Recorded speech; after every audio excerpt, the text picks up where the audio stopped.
we are joined by Florida Governor Charlie Crist.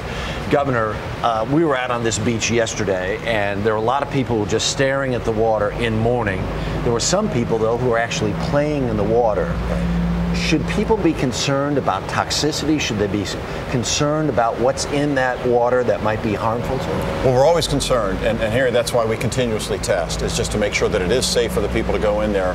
Our first obligation is the health, safety, and welfare of our people. It is safe. There isn't a toxic nature to it that is detrimental to anybody. It's much more of a nuisance than it is anything else at this point, but it is safe. The response has been interesting as we go up and down the coast.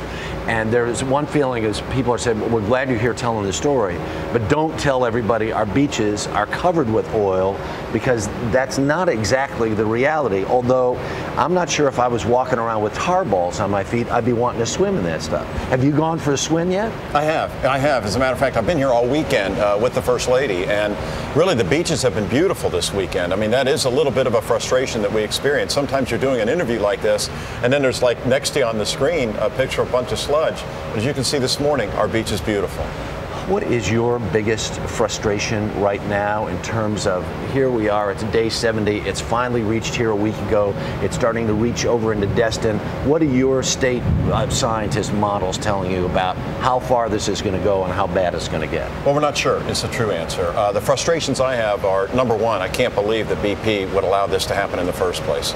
Number two, I'm frustrated with the response. We need to get a quicker response, more skimmers. That's starting to improve, frankly, but we've got to stay on it and make sure we get the skimmers and all the equipment, heavy equipment that we need, and that's happening. And then the claims process. You know, I'm not a scientist. I don't know how to plug the hole out there, but we have an obligation to make the people whole and these small businesses. Yeah, that's being taken over by this appointed federal mediator. He says it's going to be another 30 days before he's really up to speed.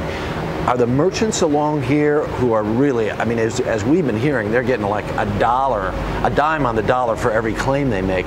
Will they be able to hang on long enough until the claims actually come in?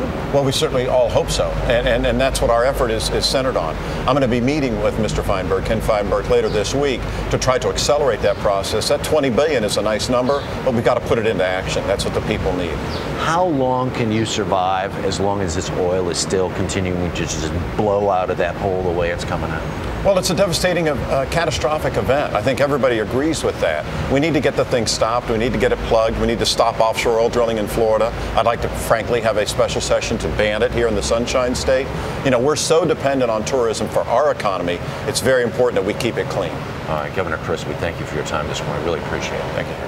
A lot happens early on The Early Show, weekday mornings on CBS.